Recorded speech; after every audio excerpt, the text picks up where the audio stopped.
France Insoumise, M. Adrien Quatennens. Merci Madame la Présidente. Jamais nous ne tolérerons que ne soit renié un seul des avantages de la sécurité sociale. Nous défendrons à en mourir et avec la dernière énergie cette loi humaine et de progrès. Ce sont les derniers mots prononcés ici même par Ambroise Croizat, l'un des nombreux fondateurs de la sécurité sociale. La sécurité sociale est l'une des marques les plus remarquables de notre humanité. Face à la pauvreté, aux accidents de la vie, aux maladies, elle a transformé la charité en solidarité. Au chacun pour soi, elle a opposé le salaire socialisé. Je donne une part de ce que je gagne à une caisse commune pour moi-même, mais aussi pour ceux qui m'entourent et tous les autres que je ne connais pas. Ambroise Croizat et les autres créateurs de la sécurité sociale avaient choisi un système indépendant de l'État, géré par les salariés et leurs employeurs. Depuis le début des années 90, la sécurité sociale est fiscalisée et la part des cotisations diminue au profit de la CSG, un impôt pourtant injuste car non progressif. Peu à peu, et avec le concours des logiques absurdes importées par Bruxelles, on a imposé à la sécurité sociale des indicateurs abscons et cruels qui ne subordonnent plus la dépense aux besoins, mais qui fétichisent l'équilibre budgétaire en dépit de tout le reste. Certains applaudissent une telle évolution et se réjouissent probablement de voir une sécurité sociale réduite bientôt à la portion congrue d'une aide d'État pour les plus fragiles, tandis que pour les autres, il y aura les assurances privées. Que de nouveaux marchés pour un secteur qu'on sait si rentable. Nous pensons à l'inverse que nous pouvons redonner les pleins pouvoirs à la sécurité sociale et redonner leur souveraineté sanitaire aux Français grâce à des salaires augmentés, à la fin des exonérations sans effet comme le CICE et surtout grâce à l'application stricte de l'égalité salariale entre les femmes et les hommes. Nous sommes en mesure de redonner à la sécurité sociale sa force et son autonomie vis-à-vis des considérations bassement financières dont ce PLFSS est porteur. Le 100% sécu dans tous les secteurs est un horizon atteignable. C'est l'horizon que nous vous proposons, bien loin des sombres nuages dont ce PLFSS 2018 est porteur. Présidente, partout dans ce projet de loi, l'idéologie a pris le pas sur la raison. Partout, la volonté de contenter à tout prix de vieilles lules patronales a pris le pas sur le réalisme pourtant indispensable à un sujet aussi sérieux que le financement de la sécurité sociale. Je prendrai un exemple de cet acharnement dans l'erreur qui tient plus de la croyance que de l'analyse, la pérennisation du CICE et toutes les mesures dites de baisse du prétendu coût du travail contenues dans ce projet de loi. C'est ce qu'on appelle du réchauffé. En effet, dès 1993, le gouvernement Balladur a décrété l'exonération totale des cotisations sociales famille sur les salaires proches du SMIC. En 1996, le gouvernement Juppé a aussi fait sa propre ristourne sur les bas salaires et le mouvement s'est poursuivi inlassablement. Le CICE a poursuivi cet acharnement dans l'erreur en 2013. Et malgré ces décennies de mesures toutes similaires, pas d'effet durable sur l'emploi. Après 30 ans de cette politique, 5 ans de CICE, les analyses disent toutes la même chose. Cela ne fonctionne pas. Le comité de suivi sur le CICE le dit aussi. Cela ne fonctionne pas. Alors pourquoi un tel acharnement ? Pourquoi faire prendre un tel risque aux finances de la sécurité sociale pour des dispositifs qui ont été expérimentés sans succès depuis tant d'années ? Pour comprendre, regardons où va l'argent. Ce sont majoritairement les grandes entreprises qui ont capté les exonérations du CICE, alors que ce sont les TPE et les PME qui créent le plus d'emplois. Il n'y a donc nulle rationalité économique, nulle volonté politique de réduire le chômage, nulle sincérité des motifs dans le mouvement de baisse du prétendu coût du travail que ce PLFSS 2018 poursuit. Il n'y a qu'une politique de classe, celle qui consiste à prendre à la sécurité sociale, et c'est-à-dire aux Français, et à donner aux grandes entreprises, c'est-à-dire aux actionnaires qui, eux, vous remercient. C'est le pragmatisme économique le plus élémentaire et le poids de l'expérience du temps qui nous poussera à vous proposer autre chose. Reprendre aux quelques-uns qui ont tout ce qui n'a servi à rien pour financer ce qui est vraiment vital pour tous.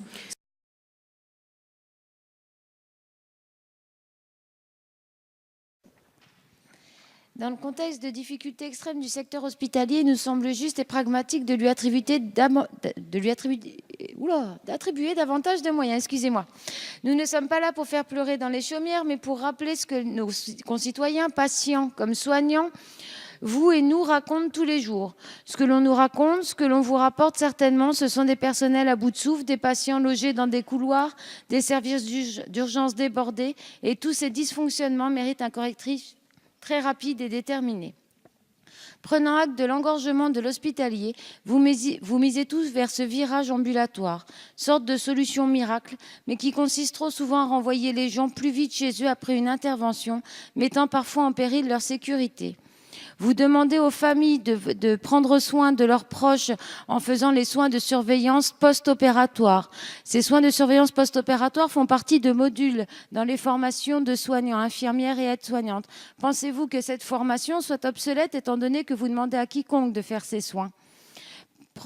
Le virage ambulatoire ne peut donc pas être l'unique réponse aux impératifs de santé de notre temps, s'il se fait au détriment du système hospitalier qui reste un plus grand vecteur d'égalité que la médecine libérale. Le dépassement d'honoraires y est moins répandu, même s'il se pratique par quelques praticiens. La répartition sur le territoire est plus équilibrée que celui de la médecine libérale qui souffre des fameux déserts médicaux. Puisque les contraintes des LFSS ne donnent aucune possibilité d'augmenter l'objectif global de dépenses de l'assurance maladie, eh bien c'est avec regret, mais avec détermination tout de même, que nous vous proposons de prendre un peu aux soins de ville pour donner aux hôpitaux. Madame Fiat, Je vous nous avons remercie. d'autres amendements identiques dans le cadre de cette discussion Monsieur le rapporteur, commune. Quel est l'avis sur l'ensemble de la commission? Mesdames et messieurs les députés, effectivement, c'était un article important, monsieur Dharréville. Monsieur Dharréville, c'est un article important, vous avez raison, parce que c'est le vote de l'Ondam 2018. Cette majorité n'a pas à rougir de l'Ondam pour 2018. C'est un Ondam qui est plus important que n'importe lequel des Ondams votés par le Parlement au cours du quinquennat précédent. C'est un Ondam à 2,3%. C'est un Ondam qui était une promesse du président de la République. C'est un Ondam pour lequel nous avons fait campagne et que nous allons voter dans quelques minutes. 2,3%, on pourrait vouloir mieux, évidemment. Mais 2,3% avec la réduction des déficits, avec la réduction de la dette sociale, c'est quelque chose qui nous permet de voir loin. Et ça, c'est important. Vous avez un Ondam qui est à 2,2 pour l'hôpital, à 2,4 pour la ville, du fait des engagements qui ont été pris par le gouvernement antérieur et sur lesquels nous ne revenons évidemment pas. Pour la médecine de ville. Ce n'était pas une critique, c'était un constat. Donc un Ondam de 2,3%, contrairement à ce qu'on entend parfois, ce n'est pas une réduction des dépenses de santé, c'est une augmentation des dépenses de santé. Nous mettrons 4,6 milliards de plus pour la santé des Françaises et des Français en 2018 qu'en 2017. Ça aussi, ça c'est factuel. Et l'Ondam est augmenté de 400 millions d'euros cette année, pour l'année 2018, par rapport à l'Ondam 2017. Ça aussi c'est factuel. Voilà pour ce qui concerne les chiffres.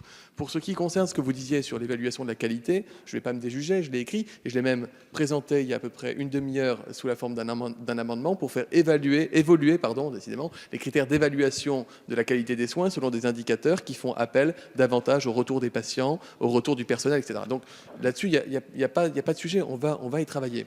Donc voilà, vous dire que la Commission a rejeté ces amendements et que la majorité votera l'Ondam pour 2018, qui est un Ondam à 2,3%, ce qui est un bon niveau d'Ondam. Merci, monsieur le rapporteur. Madame la ministre. Je réponds à M. Vallaud, parce que c'est quand même paradoxal que nous votions aujourd'hui l'Ondam hospitalier le plus important des 4 dernières années, à 2,2%, alors que le gouvernement auquel vous apparteniez avait voté un Ondam à 2, 1,7 et 2 les 3 dernières années. Ça veut dire donc 1,7 milliard de dépenses supplémentaires sur l'hôpital cette année. Et par ailleurs, concernant les indicateurs de qualité qui vont permettre de mesurer la qualité des soins à l'hôpital, vous savez que c'est exactement ma politique, c'est-à-dire de diversifier les modes de tarification, parce que je pense que ça participera à l'amélioration de la qualité de vie des soignants que de s'intéresser plus à la pertinence et à la qualité des soins au sein de l'hôpital qu'à simplement augmenter la quantité. Merci, Monsieur le Président. Madame la Ministre, les milliards d'économies que vous faites sur l'assurance maladie, à peine compensés par une hausse du forfait hospitalier, qui est une décision indigne. Leur caractère indolore que vous soutenez dans la presse, en parlant des 30% de dépenses inutiles, ne peut être cru par les femmes et hommes qui, sur le terrain, vivent les effets d'une politique d'austérité que vous amplifiez. Le niveau de cet Ondam constitue l'organisation consciente et méthodique d'une nouvelle catastrophe industrielle. Cette catastrophe industrielle est vécue dans leur chair par une majorité de personnels soignants. Pour décrire ce qu'il se passe dans les murs de l'hôpital public, permettez-moi un instant de reprendre les mots de Sabrina Ali Benali, jeune interne à l'hôpital Bichat de Paris, et qui s'est engagée à dénoncer la situation de l'hôpital à travers des vidéos où elle témoigne de son quotidien. Je cite: « Beaucoup d'entre nous souffrent d'avoir parfois l'impression de maltraiter leurs patients, tant il devient difficile de pouvoir pratiquer une vraie prise en charge humaine, d'avoir la possibilité de passer du temps auprès du lit du malade, sans compter l'épuisement physique et moral des personnels médicaux et paramédicaux. Ce sont des métiers particuliers compte tenu de leur proximité directe avec la maladie, la mort, mais aussi, fort heureusement, avec quelques bonheurs humains. Ces professions doivent donc être protégées et les temps de repos nécessaires doivent être respectés afin que les soignants puissent assurer leur travail sans mettre en péril leur santé physique et mentale. Ne serait-il pas opportun, chers collègues, de profiter de ce PLFSS 2018 pour soulager enfin les soignants et les patients? Ou alors, est-ce que ce que vous appelez sauver la sécurité sociale, c'est en fait rendre son hôpital moins qualitatif? Madame la ministre, vous avez la parole.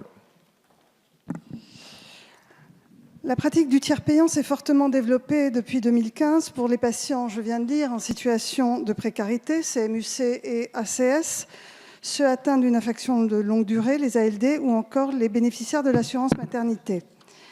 Néanmoins, la mise en place du tiers payant a soulevé des difficultés pratiques pour les professionnels de santé. Les conclusions de la mission IGAS réalisée sur ce sujet sont claires. Le tiers payant ne pourra être généralisé à l'ensemble de la population dans le calendrier et les conditions fixées, des avancées techniques étant indispensables. Je souhaite dès lors changer de méthode. L'obligation de le pratiquer au 30 novembre pour les professionnels de santé sera supprimée. Il s'agit d'abord de mettre en place les outils pour faciliter et fiabiliser le tiers payant, et ce, aussi bien sur la part obligatoire que complémentaire, afin de lever tous les freins financiers à l'accès aux soins. Une concertation sera menée avec l'ensemble des parties prenantes, assurance maladie obligatoire, complémentaire, professionnels de santé, assurés, éditeurs de logiciels, pour définir un calendrier opérationnel et identifier les publics prioritaires pour lesquels le tiers payant sera garanti. Je vous remettrai un rapport sur les conclusions de ces travaux au plus tard le 31 mars 2018. Dans cette logique de priorisation, le tiers payant obligatoire sera codifié pour les patients en ALD et les personnes couvertes au titre de l'assurance maternité, à l'instar des bénéficiaires de la CMUC, l'ACS et les accidents du travail, maladies professionnelles.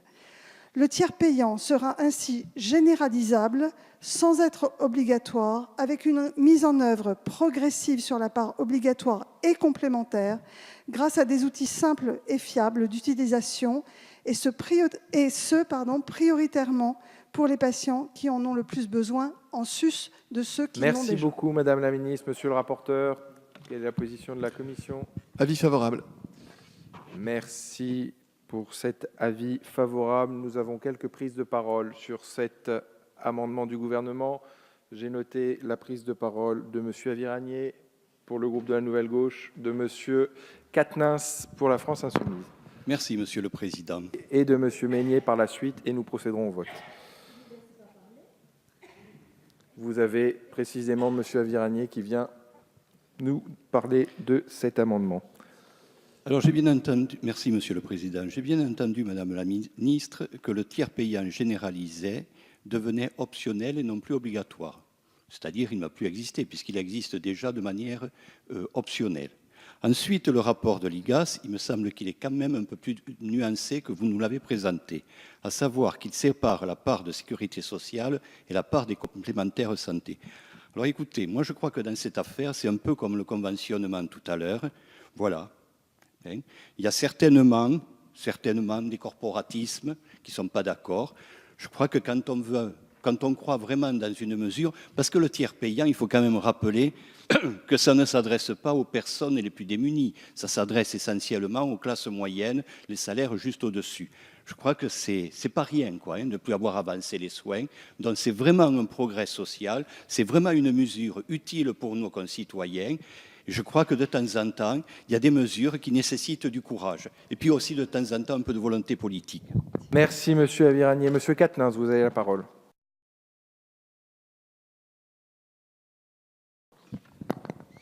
Merci, Monsieur le Président. Madame la Ministre, Monsieur le rapporteur, je note que vous avez donné un avis favorable pour la Commission des affaires sociales, mais jusqu'à preuve du contraire, elle n'a pas eu à statuer sur cet amendement, puisque il est arrivé en catimini, sorti du chapeau.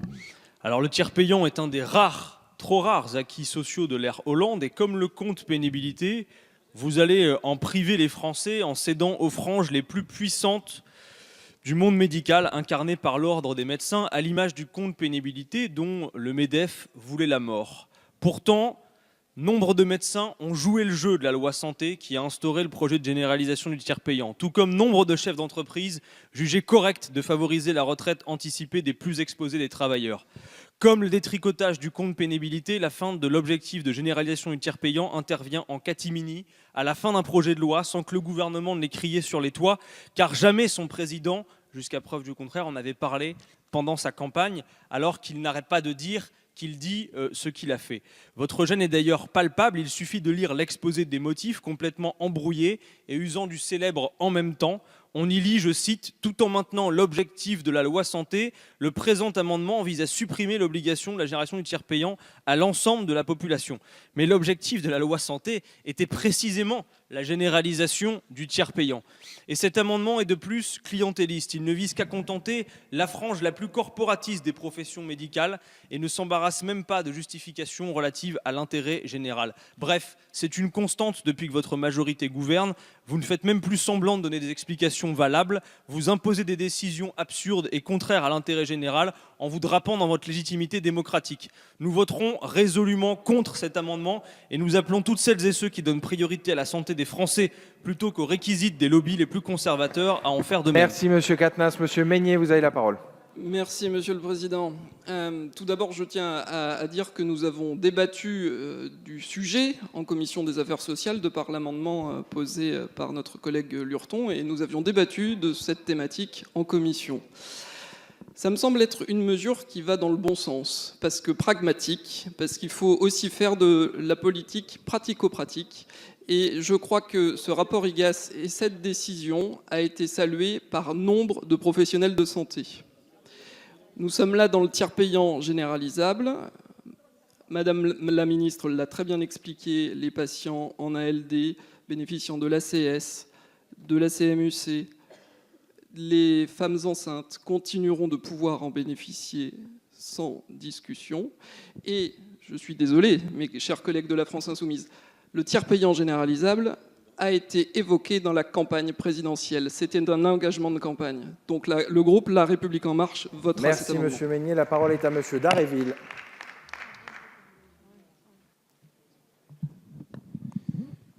Oui, merci Monsieur le Président. Bon, on a reçu cet amendement comme une feuille volante au milieu de l'alias qui vient de nous être distribuée. Je pense que tout le monde en a été destinataire de la même façon que moi-même. Je crois qu'effectivement, ça n'est pas très acceptable. Et ce n'est pas la première fois dans l'examen du projet de loi de financement de la sécurité sociale que ça nous arrive. Et malgré les demandes d'explication que nous avons faites depuis hier soir, nous arrivons simplement au stade où nous sommes aujourd'hui sans avoir eu le loisir de vous entendre sur le sujet. Cette mesure, vous dites que c'est une mesure qui va dans le bon sens.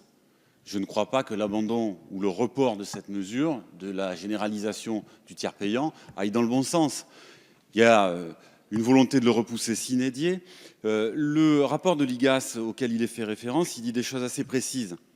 Et il dit que cette mesure est réalisable, je cite, à courte échéance en ce qui concerne la part de la sécurité sociale. Première chose. Et que ça pourrait se faire grâce à la carte vitale et le processus s'avère rapide, fiable et simple avec moins de 1% des rejets de télétransmission. Première chose. Ensuite, je voudrais souligner que pour ce qui concerne le tiers payant, dans les professions de santé, presque 100% des pharmacies, 65% des kinésithérapeutes, etc. Et on voit qu'on tombe dans certaines professions à des niveaux extrêmement faibles. 20% des généralistes, 10% des dentistes, etc. La pratique du tiers payant, parmi ces professions, n'a presque pas évolué depuis 2015 selon les chiffres. Donc il faut faire quelque chose et là, on est en train de reculer. L'IGAS a formulé 2 scénarios. Le premier est la suppression de l'obligation. Il comporte une mise en garde sur le risque de démobilisation des acteurs. Et le deuxième, c'est le report de l'obligation à 2019. Et vous avez choisi les deux. Le terme de généralisable qui vient remplacer le terme de généralisé, je crois que c'est un recul significatif et il mérite de s'y opposer. On ne peut pas en arriver là. Je termine d'un mot, si vous me le permettez, Monsieur le Président. C'est une nouvelle illustration pour moi de cette politique du décalage que nous avons constaté. Merci Monsieur Dharréville. Afin que chacun des groupes puisse s'exprimer sur ce sujet important, je vais passer la parole à Monsieur Millienne, puis à Monsieur Lurton, puis nous procéderons au vote. Merci, Monsieur le Président. Monsieur le rapporteur, Madame la Ministre, c'est très beau de vouloir mettre le tiers payant généralisé partout, mais il faut tenir compte des réalités du terrain et des difficultés qu'ont les médecins avec la surcharge administrative et financière. J'en veux pour exemple, ne serait-ce que mon généraliste qui ne trouvera pas de remplaçant à son départ parce qu'aucun médecin veut prendre son poste dans une petite commune rurale parce qu'il passe un temps infini toutes les semaines à remplir des papiers administratifs et financiers qui ne sont forcément pas de son ressort. Alors, merci Madame la Ministre de vouloir faire ça progressivement en améliorant les outils parce que sans cette amélioration-là, non seulement on ne trouvera pas de médecins pour remplacer les médecins qui partent à la retraite, mais on conduira encore à plus de désert médical que ce qu'on a aujourd'hui. Merci Monsieur Millienne. Monsieur Lurton. Merci Monsieur le Président. Bon, écoutez, notre amendement a donc été très rapidement évacué. Je suis quand même un petit peu surpris par votre réponse, Madame la Ministre, parce que en rédigeant cet amendement avec Jean-Pierre Dor, nous et tous les membres du groupe qui l'ont signé, nous pensions que, c'est pas que nous pensions, nous en sommes sûrs, le tiers payant, il est déjà généralisé pour toutes les personnes les plus précaires, les bénéficiaires de la CMU-C, et donc à partir de là, l'amendement, à mon avis, ne changeait rien à leur situation. Mais peu importe, nous sommes opposés à la généralisation du tiers payant et nous considérons que le combat que nous avons mené l'année dernière n'a pas été vain. Merci Monsieur Lurton. Nous passons donc au vote sur cet amendement 1223. Monsieur Dharréville, un rappel au règlement. Oui, je me permets de faire un rappel au règlement parce que bon, la méthode, je l'ai dit, nous semble un peu cavalière et j'ai un certain nombre de collègues qui souhaiteraient s'exprimer sur ce sujet important et je voudrais, Monsieur le Président, que vous puissiez leur accorder un temps de parole. Monsieur, le règlement que vous venez de brandir nous l'indique. La règle est assez claire sur la discussion concernant les amendements. Le gouvernement s'est exprimé, la commission s'est exprimée. Nous avons normalement 2 prises de parole dans les usages, une seule prise de parole dans le texte, et j'ai donné la parole à exactement 6 orateurs, un de chaque groupe, le seul groupe ne s'étant pas exprimé étant le groupe des constructifs. Je crois donc que tous les points de vue ont été exprimés comme nous l'indique et comme nous y autorise le règlement. Et nous allons donc pouvoir procéder au scrutin sur cet amendement 1223 avec un avis favorable de la commission. Qui est pour l'amendement? Qui est contre l'amendement? Et donc, Monsieur Dharréville, l'amendement suivant, le 330. Et vous avez la parole.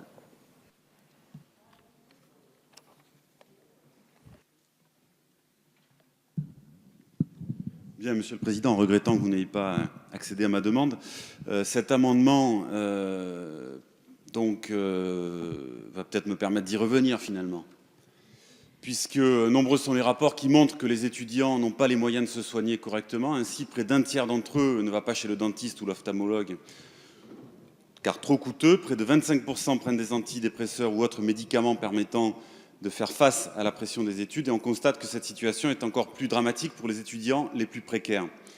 Conséquence, sans revenus propres ni protection sociale, rester en bonne santé tout au long des études devient le parcours du combattant et ça a ensuite d'ailleurs des conséquences sur leur santé au-delà de leurs études. Nous proposons donc, et ce à titre expérimental à notre tour et pour une durée de 3 ans, une extension du tiers payant aux étudiants affiliés au régime étudiant de sécurité sociale.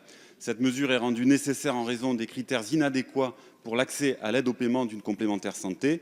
Le tiers payant, je le maintiens, est une mesure très utile pour favoriser l'accès aux soins.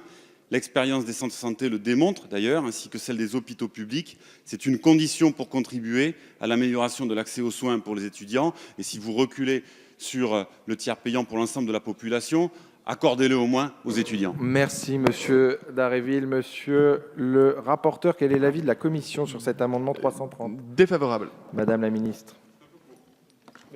C'est parce que c'est moi qui réponds en fait, Monsieur Dharréville, et je souhaitais vous répondre parce que j'ai la même préoccupation que vous sur les étudiants qui ont effectivement un très mauvais accès aux soins et qui ont du mal à débourser. Alors déjà lundi, ma collègue Frédérique Vidal va présenter un plan étudiant dans lequel l'accès à la santé et la qualité de vie feront partie du plan et nous y avons travaillé. Par ailleurs, pour répondre aussi à M. Aviragnet, je pense que vous avez mal lu mon amendement. Mon amendement dit que nous allons travailler dans le rapport qui sera soumis d'ici le 31 mars à l'identification de publics prioritaires supplémentaires pour lesquels le tiers payant pourra être obligatoire. Ça rejoint tout à fait la préoccupation que vous avez sur les étudiants et c'était également mon souhait que de travailler sur d'autres populations qui devraient accéder de façon obligatoire au tiers payant pour ne pas retarder l'accès aux soins. Pour autant, je pense que par exemple ici dans cette Assemblée, nous n'avons pas besoin du tiers payant et donc le rendre obligatoire pour 100% des Français n'est peut-être pas la priorité de ce gouvernement. Ce qui compte, c'est que tous les gens qui en ont besoin pour accéder aux soins... Merci Madame la Ministre. Monsieur Dharréville. Je comprends pas. Je comprends pas parce qu'à l'heure de la télémédecine, avec toutes les possibilités techniques qui nous sont offertes aujourd'hui, le tiers payant, c'est d'une simplicité biblique. Et donc, je ne comprends pas pourquoi vous ne voulez pas l'étendre. Et voilà, je veux dire, c'est la modernité, c'est l'innovation. Merci Monsieur Dharréville. Nous allons donc procéder au scrutin sur cet amendement 330 qui a reçu un avis défavorable de la Commission et du gouvernement. Qui est pour? Aviragnet, vous avez la parole. Merci, Monsieur le Président. Alors, Madame... Il est tard, c'est dur. Alors, Madame la Ministre, je me permets de vous suggérer la lecture d'un article du Monde intitulé « Le cancer de l'assistanat, origine d'un préjugé ». Cet article 57 du projet de loi qui vise à lutter contre la fraude sociale est en fait plus dangereux qu'il n'y paraît. Dangereux car c'est un article qui stigmatise les pauvres et qui les fait passer pour les profiteurs du système. Une enquête de l'Ipsos indique que 71% des Français estiment que la lutte contre l'assistanat est une priorité. Alors dans la France de 2017, il y a un discours comme ça qui parle d'assistanat avec des accents moraux au lieu d'une analyse des mécanismes économiques et sociaux qui précipitent certaines dans la pauvreté. Il emprunte le vocabulaire de l'opprobre et de l'infamie pour montrer du doigt les paresseux. Alors on a les bons pauvres et les mauvais pauvres. Les bons pauvres, on les connaît tous, ce sont les personnes âgées ou les handicapés, les mauvais pauvres, les chômeurs qui pourraient travailler si ça en donnait la peine. Alors les premiers, évidemment, ne sont pas responsables de leur mauvaise fortune, les seconds, bien sûr, doivent leur malheur à eux-mêmes. Et ce sont ceux-là qui, bien sûr, profitent indûment du RSA. Aujourd'hui, cette peur du profiteur semble plus vivante que jamais. Notre société compte 3,7 millions de chômeurs. La pauvreté n'a donc pas grand-chose à voir avec l'absence de courage ou la faiblesse de volonté. Et la meilleure manière de lutter contre la fraude sociale, Madame la Ministre, vous la connaissez, nous aussi, c'est celle de l'automaticité des droits sociaux. Les vrais assistés ne sont pas ce que l'on croit et les citoyens les plus riches mobilisent une part importante des subsides de l'État. Je ne vais pas vous les décrire, tout le monde les connaît, on en parle depuis. Madame Merci, chers collègues. Vous avez la parole.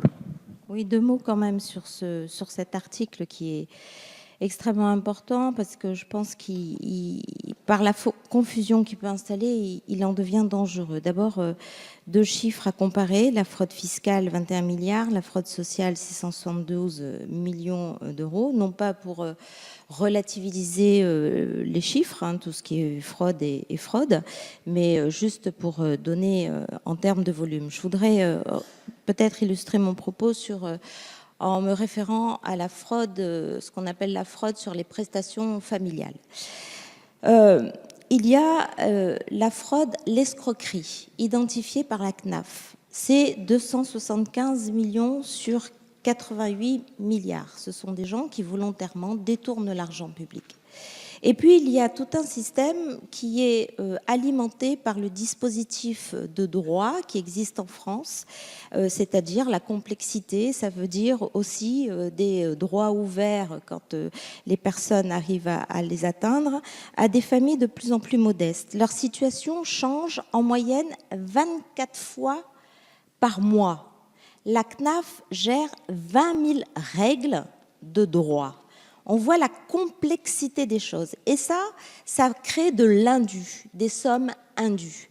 Et je pense qu'en mettant une espèce de flou dans cette approche de tricherie, de course à ceux qui voleraient de l'argent, on institue une espèce de petite musique qui voudrait englober toutes les familles, y compris celles qui souffrent des sommes indûment versées parce que les droits sont complexes, et on mettrait tout le monde dans ce sac et on diffuse cette musique que toutes ces familles, même modestes, qui souffrent d'ailleurs de la complexité des droits, seraient des tricheuses et des voleuses. Donc je crois que cet article-là, véritablement, est dangereux et pervers. Merci beaucoup, Madame Barguès. La parole est à Madame Gisèle Biémouret.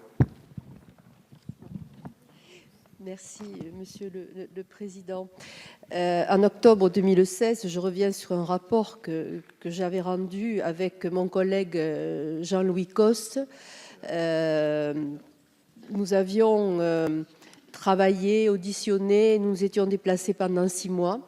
Et nous avions rendu ce rapport sur l'accès aux droits sociaux avec des préconisations. Je crois que c'était le dernier rapport du CEC de la dernière législature. Je pense que l'on pourrait s'en inspirer. Il y a des propositions et un amendement est présenté justement pour améliorer l'accès aux droits. Durant cette... je pense que de temps en temps, et à ce moment, même s'il est 4h moins 25 du matin, il serait peut-être bon que quelquefois, lorsque nous légiférons, nous nous mettions à la place des personnes qui sont concernées par les lois que nous votons. Ça s'appelle l'empathie. Je crois que quelquefois, Monsieur Maillard, s'il vous plaît. Quelquefois, ça ne fait pas de mal. Membre du CNLE, le mandat précédent, j'ai travaillé sur plusieurs sujets pour faciliter l'accès aux droits. Nous ne partons pas de rien. Le précédent gouvernement, avec Marisol Touraine, Ségolène Neuville, nous avions travaillé sur le coffre-fort numérique. Nous avons travaillé sur mesaides.gouv, que chacun peut aller...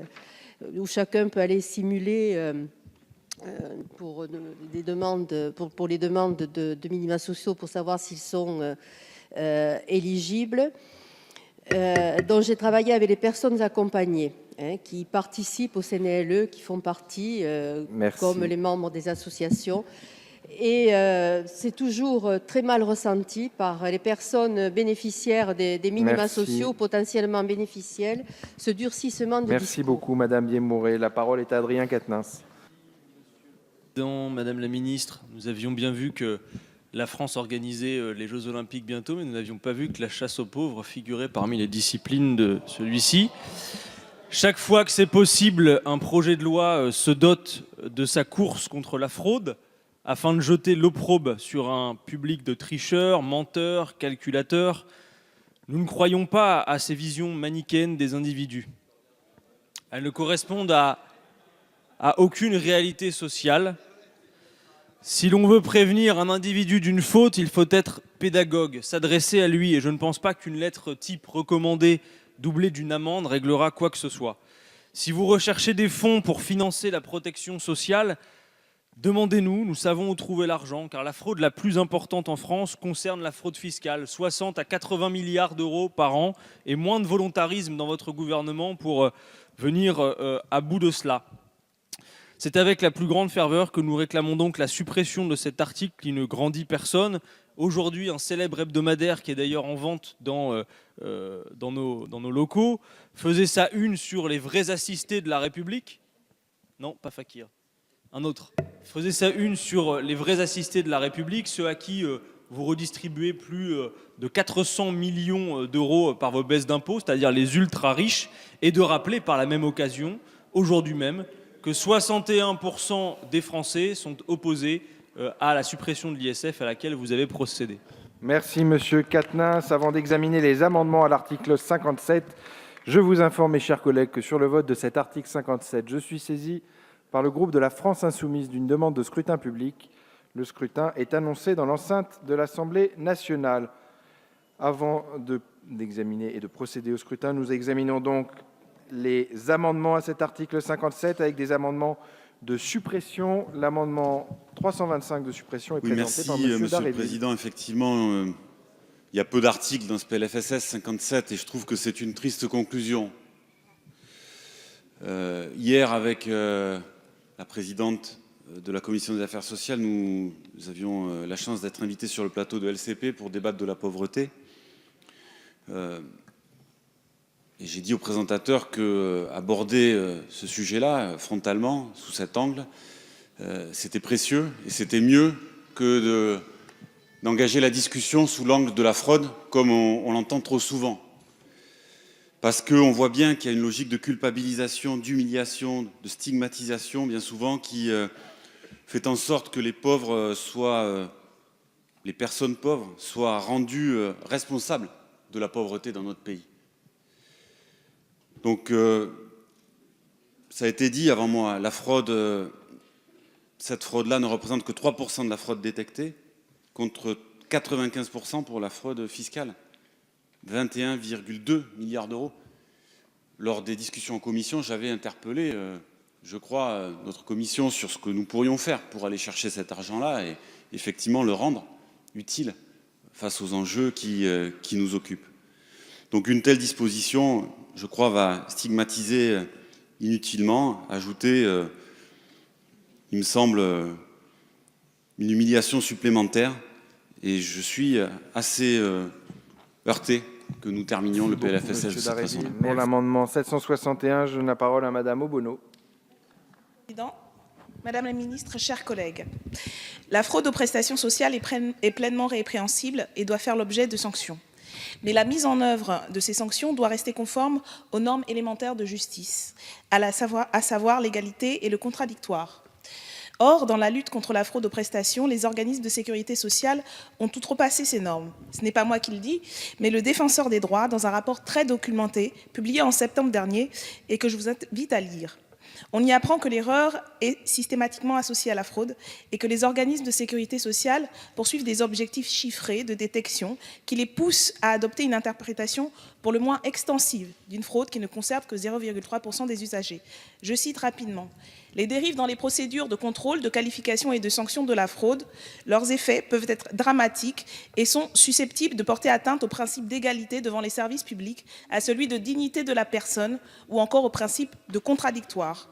Cet article va renforcer ces dérives, alors que les allocateurs des minima sociaux sont largement stigmatisés dans notre société. Vous en rajoutez une couche en augmentant les pénalités afin de dissuader ceux qui tenteraient de faire une fausse déclaration. Comme l'ont indiqué plusieurs collègues auparavant, il y a un décalage entre l'acharnement manifesté ici et le manque de volonté politique à poursuivre les fraudeurs fiscaux. Nous vous aurions soutenu si vous aviez eu cette démarche. Nous ne pouvons vous soutenir Merci beaucoup, dans celle-ci. Madame C'est pour ça que nous Obono. demandons La parole est à suppression Monsieur le de cette- rapporteur pour l'avis de la Commission sur ces deux amendements de suppression. Un avis défavorable, En je laisse fait, la parole à je n'avais pas envie de prendre la parole parce qu'il est tard, mais je suis absolument abasourdie des propos que j'entends. Mais abasourdie. Je voudrais rappeler votre raisonnement à ma gauche. Vos remarques laissent penser que quand on lutte contre la fraude, on lutte contre les pauvres. Mais je vous laisse cet amalgame. Je vous laisse cet amalgame.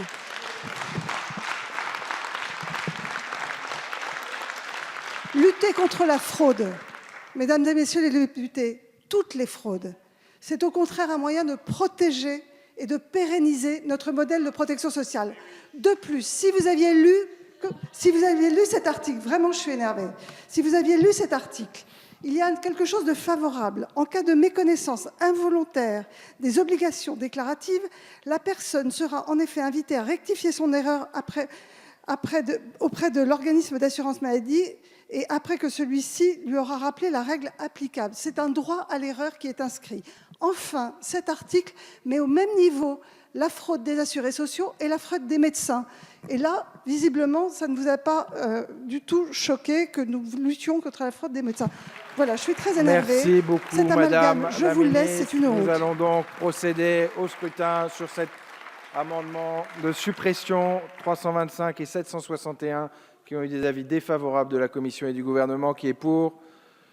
Qui est contre? Ces amendements de suppression ne sont pas adoptés. 754, Monsieur Quatennens, vous avez la parole. Merci, Monsieur le Président. Madame la Ministre, je comprends bien l'intérêt du coup de sang que vous venez de faire, mais laissez-moi vous dire que votre volontarisme à lutter contre la fraude est à géométrie variable.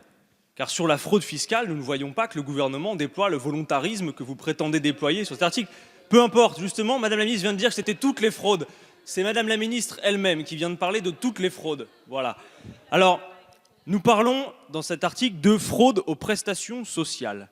Avez-vous noté, Madame la Ministre, que les fraudes réalisées par les entreprises font perdre 500 millions aux finances de la sécurité sociale? Et je ne vois pas d'éléments plus important consacré à cette lutte. Quant à la fraude fiscale, nous l'avons dit, concernant les finances sociales et les finances de l'État, elle s'élève à 21 milliards d'euros par an, selon le défenseur des droits.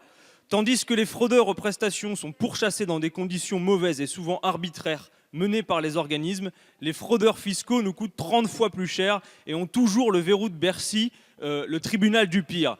La justice expéditive des pauvres que vous aggravez contraste fortement avec celle réservée aux riches exilés fiscaux, je suis désolé de le dire, et moi aussi, ça m'énerve. Quand de telles distorsions existent, comment voulez-vous que nous fassions société ? La meilleure lutte contre la fraude et les petits larcins du quotidien consiste d'abord à faire une société globalement juste. Elle n'exclut pas la compassion et la prise en compte de la situation économique des fraudeurs, réels ou présumés. À quoi cela sert-il à la société française que la remise de dettes de gens ruinés soit désormais interdite dans toutes les branches de la sécurité sociale, comme le stipule cet article? Quel est le véritable usage de cet article, sinon de contenter un électorat qui aime traiter le pauvre de fainéant, l'allocataire du RSA de profiteur, le bénéficiaire des allocations familiales de magouilleurs? Et si nous déployons plutôt un maillage d'information et de sensibilisation des usagers, c'est en sensibilisant les usagers que nous allons lutter contre la fraude, pas en menant cette chasse-là. Merci beaucoup, monsieur le rapporteur. Un avis sur cet amendement. Monsieur Quatennens, ça fait 19 heures que nous sommes dans cet hémicycle, ensemble. Je suis désolé, ça ressemble un peu à ce film, Un jour sans fin. Je ne sais pas si vous vous souvenez, le jour de la marmotte, avec les journées qui recommencent tout le temps. On a commencé la journée avec les éléments de langage de la France insoumise. On termine la journée avec les éléments de langage de la France insoumise. Franchement, je pense qu'on peut arrêter là, avec les outrances que vous... Voilà. Très calmement. Sur la question que vous posez, c'est la suppression des sanctions en matière de droit à communication. Je ne suis pas sûr que vous ayez défendu l'amendement auquel vous faisiez allusion. L'avis, oui, peut-être, je ne sais pas, je ne vais pas m'en juger, mais l'avis est défavorable sur l'amendement. Merci, monsieur le rapporteur, madame la ministre. Favorable. Un avis défavorable également. Nous allons donc mettre aux voix cet amendement 754. Oui, merci, Monsieur le Président. Ça m'épargnera, si vous me le permettez, d'intervenir sur les deux derniers amendements que j'ai déposés, puisqu'ils concernent le même sujet. Je pense que vous pouvez comprendre qu'évidemment, en lisant le texte dans le contexte que nous connaissons, nous ayons pu penser qu'il risque d'alimenter effectivement des amalgames. Et c'est ce que nous avons dit, en tout cas pour ce qui me concerne, c'est ce que j'ai dit. Voilà. Et c'est si souvent, effectivement, les plus défavorisés qu'on en accuse de la fraude. Et la fraude doit être combattue, et elle l'est d'ailleurs, les moyens existent pour cela. Vous choisissez de renforcer ces dispositifs. À l'inverse, effectivement, il y a 20 milliards d'euros de fraude aux cotisations patronales, et là on est bien dans le sujet, mes chers collègues, qui échappent aujourd'hui au contrôle.